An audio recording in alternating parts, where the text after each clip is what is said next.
Welcome back to Readology Review, your go-to podcast for deep dives into books that genuinely change perspectives.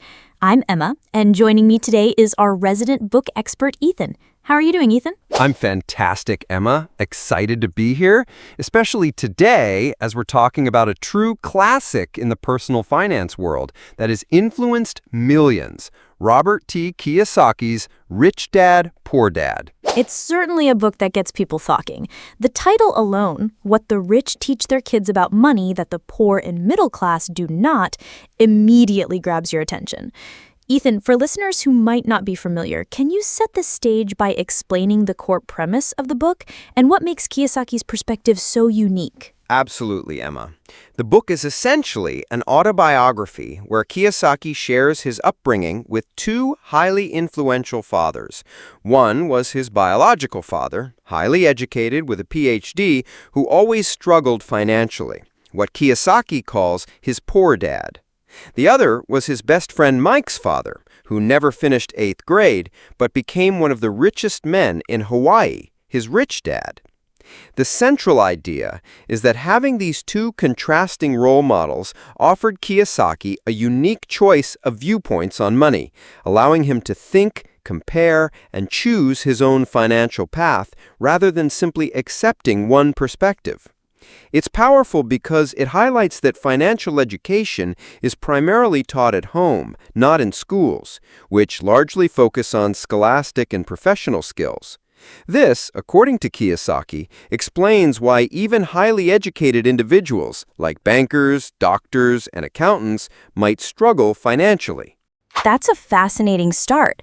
So it's not just about earning money, but how you think about it. What were some of the most striking differences in their mindsets or advice about money? The differences were stark, Emma, and they really get to the heart of the book's message. For instance, his poor dad would say, "The love of money is the root of all evil," while his rich dad countered with, "The lack of money is the root of all evil." This immediately shows a fundamental divergence in philosophy. Another key difference was in their language and thought processes. The poor dad often said, "I can't afford it," which Kiyosaki's rich dad forbade. Instead, he insisted on asking, "How can I afford it?" The rich dad believed that "I can't afford it" stops the brain from working, whereas "How can I afford it" puts your brain to work, forcing you to think and find solutions. It's about exercising your mind to become stronger financially, much like physical exercise makes your body stronger. Their advice on careers also differed significantly. One dad recommended, "Study hard so you can find a good company to work for," while the other said, "Study hard so you can find a good company to buy."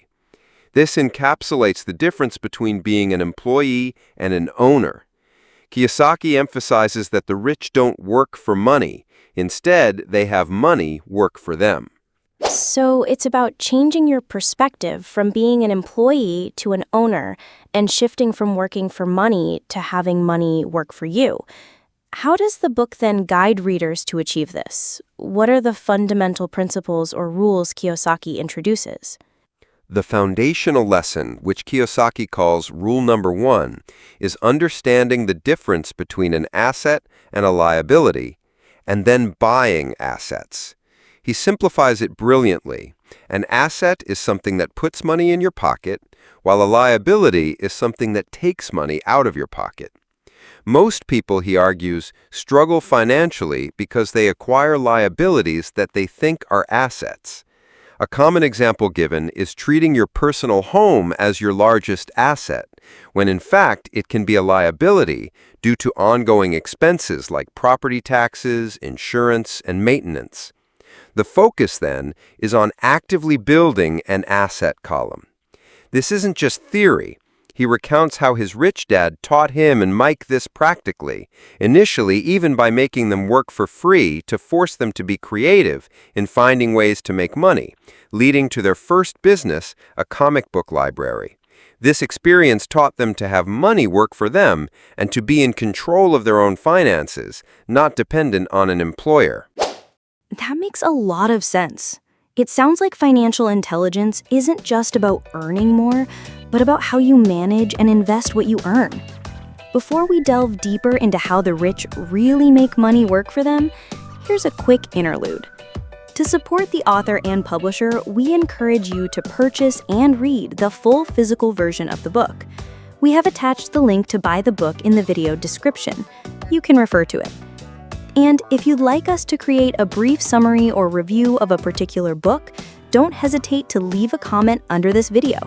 If we've read it, we'll definitely fulfill your request. Okay, Ethan, let's get back to it.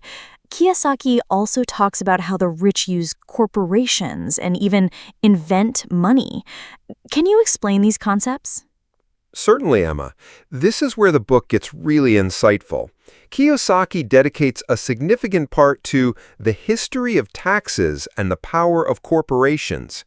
He argues that the idea of taxes, initially levied on the rich, ultimately punished the poor and middle class because the rich, understanding corporate legal structures, found ways to legally minimize their tax burden. A corporation, he explains, is essentially a legal document that allows expenses to be paid with pre-tax dollars, unlike employees who earn, get taxed, and then spend what's left. This provides a massive advantage in wealth building and asset protection from lawsuits.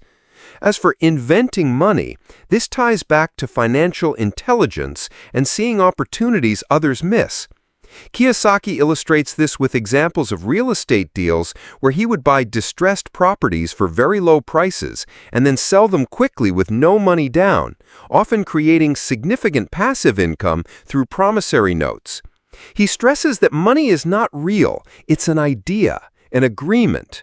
The more you grasp this, the faster you can get rich by being creative and finding ways to generate wealth from seemingly nothing, beyond just working for a paycheck. It's a holistic approach to financial success, not just about the numbers.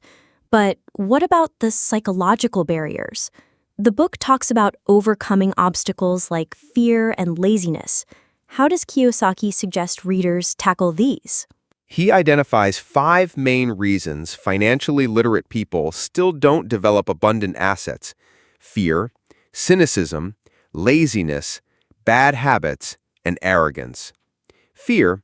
The fear of losing money is universal, but winners are unafraid to lose. Failure inspires them. Kiyosaki suggests thinking like a Texan.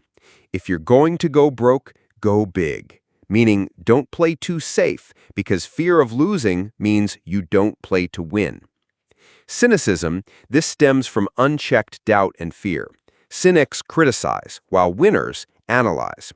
Savvy investors, he says, see opportunities when others are paralyzed by doubt, especially during market downturns. Laziness often manifests as being too busy to face important financial issues. The cure, surprisingly, is a little greed or desire. He advocates asking, "What's in it for me?" to motivate action and avoid the trap of, "I can't afford it," which shuts down the brain. Bad habits, a key one, is paying yourself last. His rich dad always insisted on paying himself first, even if money was short, because the pressure to pay creditors then forced him to find new ways to generate income, making him financially stronger. Arrogance, Kiyosaki says arrogance often hides ignorance. A truly intelligent person welcomes new ideas and is humble enough to learn from experts, rather than blustering or defending their existing limited knowledge. So it's about mastering your emotions and continuously learning. To wrap things up, Ethan, what would you say is the ultimate takeaway or the lasting impact of Rich Dad, Poor Dad? The ultimate takeaway, Emma, is that financial intelligence is paramount. It's not about how much money you make, but how much money you keep and how hard that money works for you. Kiyosaki's core message is that by understanding the flow of money, differentiating assets from liabilities, minding your own business, leveraging corporate structures, inventing opportunities, and working to learn, you can escape the rat race. He encourages continuous financial education and learning from people who are achieving the wealth you aspire to. Kiyosaki provides 10 actionable steps, starting with having a strong reason to be rich, making daily choices, and investing in your financial education. It's about being bold and taking calculated risks because failure, for winners, is an inspiration, not a defeat. Think of it like tending a garden. Most people work hard to grow a single beautiful flower in their garden, which is their job, and then they harvest its petals, their paycheck, only to spend them immediately. Kiyosaki's Rich Dad, Poor Dad teaches you to stop just growing flowers for others. Instead, it shows you how to cultivate a plot of land, your asset column, by planting seeds, investments, that grow into trees that bear fruit, income, all on their own when you're not even tending them. This way, your garden eventually produces so much fruit that you never have to work a single day for petals ever again. It's about building a self-sustaining ecosystem of wealth. That's a fantastic analogy. It really solidifies the core message. Rich Dad, Poor Dad truly challenges conventional thinking about money and success. Thank you so much, Ethan, for sharing your insights today.